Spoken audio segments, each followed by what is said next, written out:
Creieu que els contes de sempre ens expliquen tota la veritat? El conte de Mulan està inspirat en un poema xinès de fa 1.500 anys. Però el missatge que ens ensenya és ben actual. Això és La lluna verda. Comencem! Mulan. Fa molts i molts anys, a l'imperi de la Xina, quan governava la dinastia Tang, vivia una noia anomenada Mulan.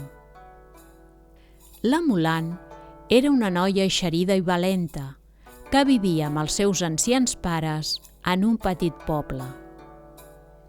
El pare de la Mulan era professor de Kung Fu, un art marcial que havia après de jove al monestir de Shaolin i que ara ensenyava als nens i joves del poble. La Mulan no entenia per què el seu propi pare no li volia ensenyar a ella. Mulan, el Kung Fu és una disciplina de lluita i tu ets una noia. Les noies no han d'aprendre a lluitar, sinó que han de ser delicades. Tu, el que has d'aprendre és a servir el te per trobar un bon marit. Pare, a mi això no m'interessa. Jo vull ser una gran lluitadora de Kung Fu, com va ser tu. Mira com ho faig. Mulan, torna cap a casa ara mateix. En aquella època, la tradició manava que les noies fossin educades en els ritus de les dones, amb l'objectiu d'arribar a ser unes bones esposes. La Mulan ja havia tingut aquesta conversa moltes vegades amb el seu pare, però, malgrat això, no havia renunciat a aprendre Kung Fu. La Mulan notava una força interior que l'empenyia a aconseguir tot el que es proposava. Amagada, rere una planta enfiladissa del pati, observava amb atenció els moviments que el pare ensenyava als seus deixebles.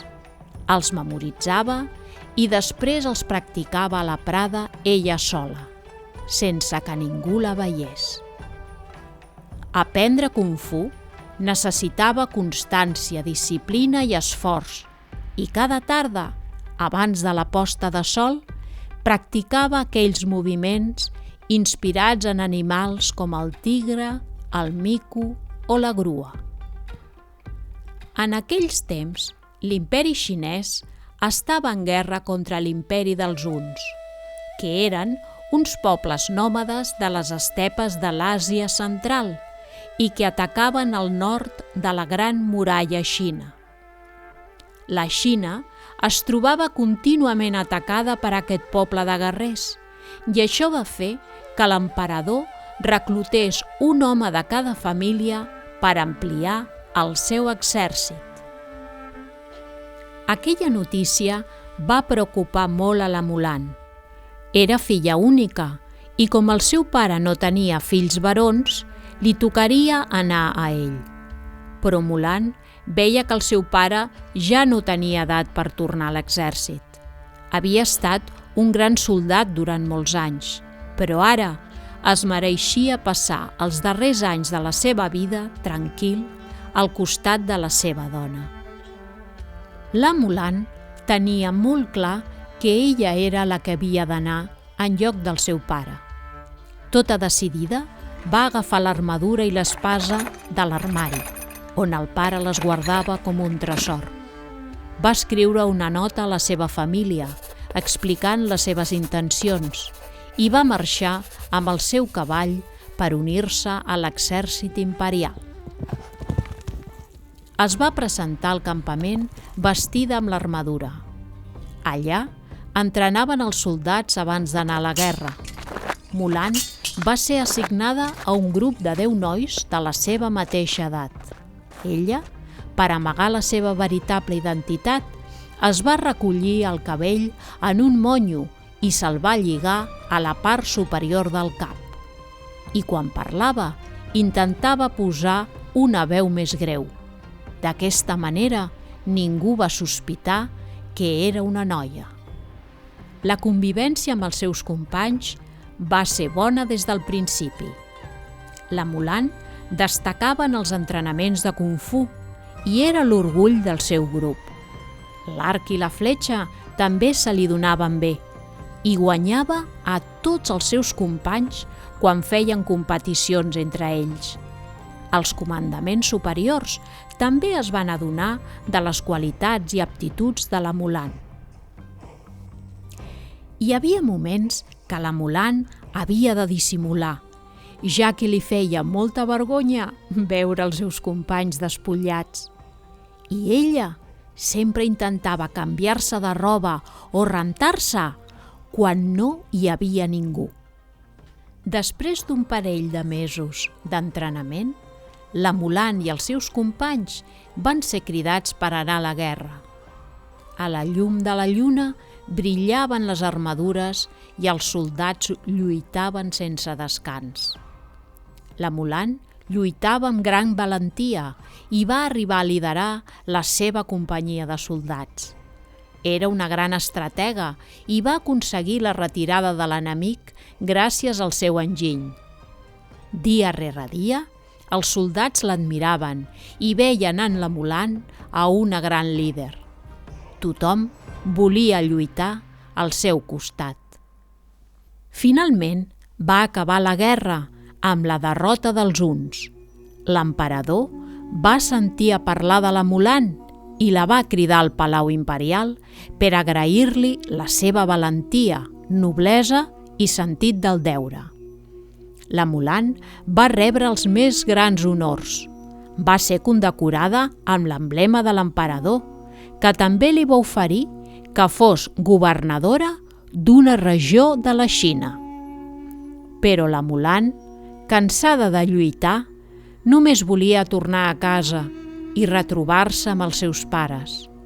Tenir la companyia de la seva família i viure en pau era el que més desitjava.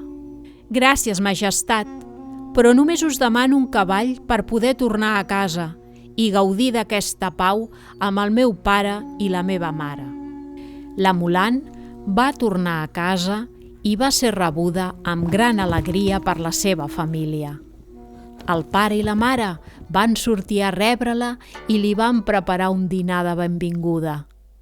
Quan la Mulan va entrar a la seva habitació, es va treure l'armadura i es va posar la roba que portava abans de marxar.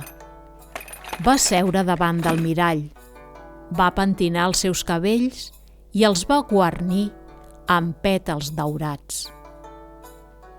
Mentre dinaven, el pare li va dir: «Soc vell i necessito que algú es faci càrrec de l'escola de Kung Fu. M'agradaria que fossis tu, Mulan. Perdona per no haver cregut en tu abans. M'has hagut de demostrar que eres capaç de fer el mateix que un home, posant la teva vida en perill. Ho sento molt». «Pare, vaig anar a l'exèrcit perquè vaig voler i perquè em sentia capaç de fer-ho, no per demostrar-te res. Per mi és un gran honor continuar els teus ensenyaments de Kung Fu a casa nostra». I així va ser com la Mulan va fer-se càrrec de l'escola de Kung Fu, que es va convertir en una escola de renom perquè s'ensenyava una bona tècnica i perquè tant homes com dones podien anar a aprendre perquè no es discriminava ningú. Un bon dia, els seus companys de l'exèrcit la van visitar i es van quedar sorpresos quan van veure que la Mulan era una dona. La Mulan els hi va dir: «Les potes del conill mascle salten més, els ulls del conill femella són més petits, però quan els veiem córrer pel camp, qui aconsegueix distingir-los? Vosaltres teniu les esquenes amples, jo la pell més fina, però quan lluitàvem en el camp de batalla, qui aconseguia distingir-nos?» I tenia tota la raó. A la vida, vals pel que fas. no importa que siguis home o dona, sinó persona. I com la història ja està contada, la donem per acabada.